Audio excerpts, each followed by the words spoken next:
So you saw the challenge that has been more or less we face as clinical geneticists on a daily basis as to how we communicate the information, let's say from sequencing your entire coding sequence, which is give or take 30 million base pairs and generating on average about 7,000 variants, out of which probably there are 5 to 10 that are of clinical significance. So it's I would say an overwhelming amount of information. It's overwhelming for us who do that for a living, so to speak. Never mind about the person for whom that generation was generated. And so this is a genetic counseling challenge. And just as a way of coming to my part of the talk, in 2014 was the first year that supply did not actually meet demand. In other words, we have several positions of genetic counselors left without any person there, simply because there are not enough genetic counselors. So here is, since I realize a lot of people in the audience are not clinicians or have any more or less exposure to genetic counseling. Genetic counseling is a process of information. So it is the process through which we need to transmit the information that has been generated to the person who needs that information. And it is not a mechanistic process of just saying that's what we found, that's what it is.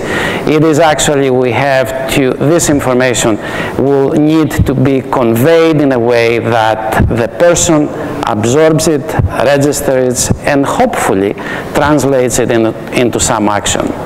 So it is a complex process, and it has been more or less it was introduced in the early 70s as an entire functional process, and it has been evolving since then. So of course, scaling up genetic counseling is something which we have been doing for a few years. As you see here, we have two examples of video counseling sessions and, of course, phone counseling sessions. In fact, a video counseling session is done in many locales. It's also practiced here in India. It is done at the VA system in the United States. And it's simply you have the person remotely and you access the person and you have communicate with that person through a secure connection. Of course, phone counseling, telephonic counseling has been, it's a similar type of remote delivery of information. The difference there is that you don't look at the other person in the face. And I hope you realize, because this is, you really need, in order to have impact as a counselor, you really need to look at the person whom you are counseling, because there are a lot of things that are happening right there at once. You hit the person with information that sometimes could have devastating effects. And so being able to communicate and in real time gauge the reaction of a human being is critical in how successful you are in giving a counseling session.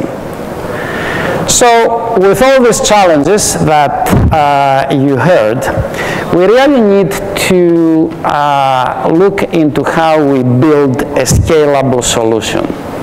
Something where taking into account what our manpower needs are, and taking into account the fact that the generation of information exponentially increases.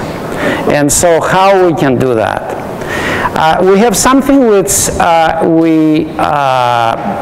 has been done, some research has been done, and so people found that if we can automate or at least develop a workflow for collecting information that we need to have as a genetic counselor in order to be effective into our communication, I think that it helps us, first of all, number one, in minimizing the time that we spend, and number two, in getting accurate information in a standardized way.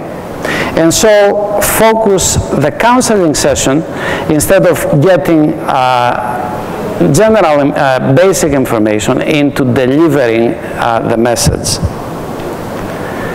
So if you see how a genetic counseling session is structured, you see there are several components.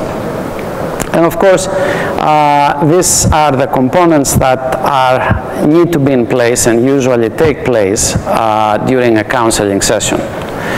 So first one is you start by setting expectations. You really need to understand, the person needs to understand what a genetic counseling session is going to offer, and also the provider, the physician or the genetic counselor, needs to know what this person would like to find out, what information that person needs to know. So the other part which is clearly critical, of course, is the demographic information and family history. We're dealing about genetic disease. Of course, genetic disease has the potential of being inherited. And therefore, we need to get the genetic history or the family history from that individual for that disease, or for that purpose for any other familial diseases that run in that family. And this is critical in terms of being able to get all the facts so that you can interpret the information correctly, the genetic data that you have collected.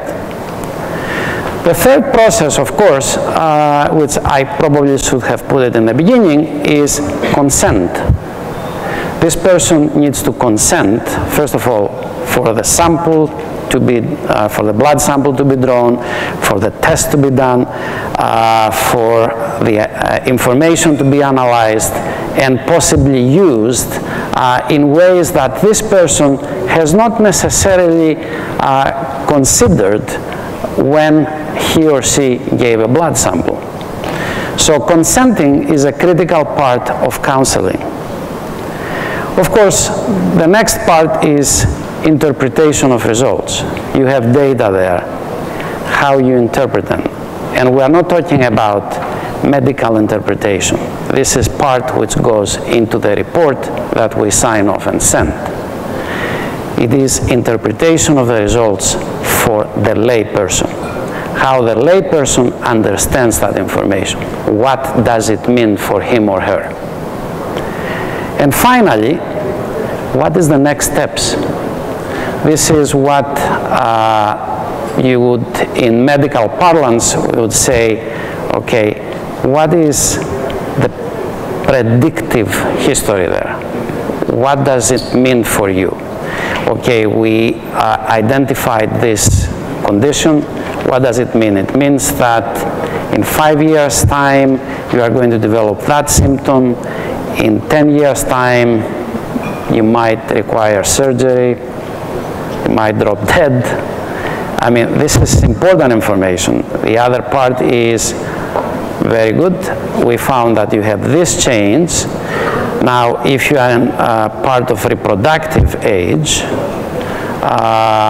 what is the chance that you will pass it on to any of your children? And are there any ways where you can prevent it? Are there ways to diagnose it prenatally? So you see that there is a complex web of questions that simple generation of information creates, but then you talk about decision making by the individual. So this is the layperson who is hit in one session with an enormous amount of information, and that person needs to incorporate it and more or less translates it to an action plan. Sometimes the information is so overwhelming and people run when you have a counseling session. So if you give the information in a way that it is not impactful, it's kind of a waste of time and a waste of the information that was generated. So here is our challenge, how to build a comprehensive solution. And a comprehensive solution means that we include all the stakeholders in that story. The physician, the patient, the lab that will do the test, the genetic report, the person who generates the genetic report, and of course the counselor. And as you see here, each stakeholder has specific requirements and or needs. And let's start with the physician. The physician needs, by developing such a system, we create an open system or an open workflow as to that several people, providers or the patient, can access at any given time. So the physician will refer the patient to a portal, and of course the physician needs to authorize for a test to be done. That is what is also known as writing a requisition and signing it. So the next part is for the patient. So the patient goes to the doctor, and the doctor says, okay, you need to have that test, for which either you will provide a bit of saliva, or we'll have to draw a blood, or we have to do a biopsy, and that needs to be have genetic gene sequencing. So the sample is collected and of course shipped to the lab. So the patient needs, that creates a lot of anxiety to the patient. So the patient needs to have a way of tracking it as to where it is. Because sometimes it takes 6 weeks, 4 weeks to generate information.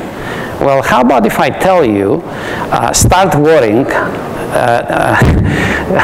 details to follow, because that's exactly what it is. Because the time you say that I suspect that you have this type of problem and we need to have this test done, and by the way, it will take 4 or 6 weeks to have the information, that creates a lot of anxiety to patients.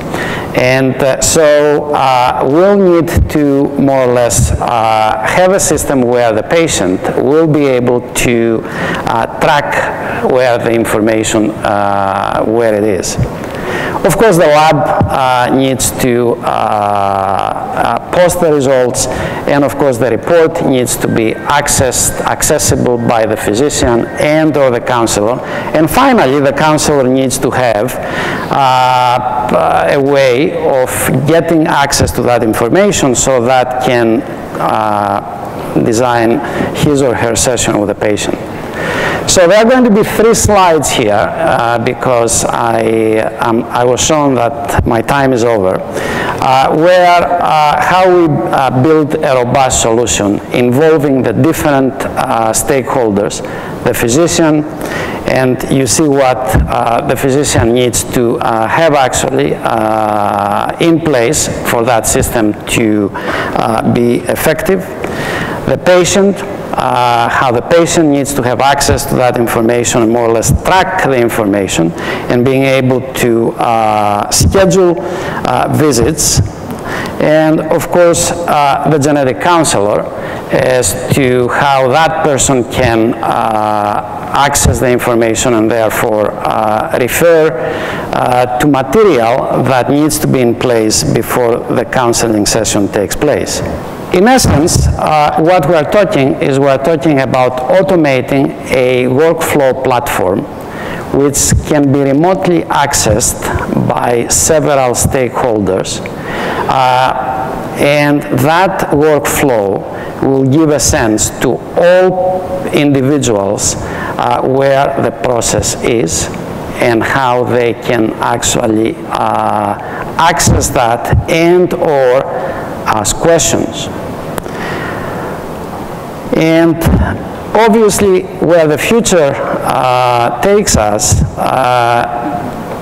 I would dare say that in a few years, even the counseling session, the final counseling session, is going to be more or less replaced or in some way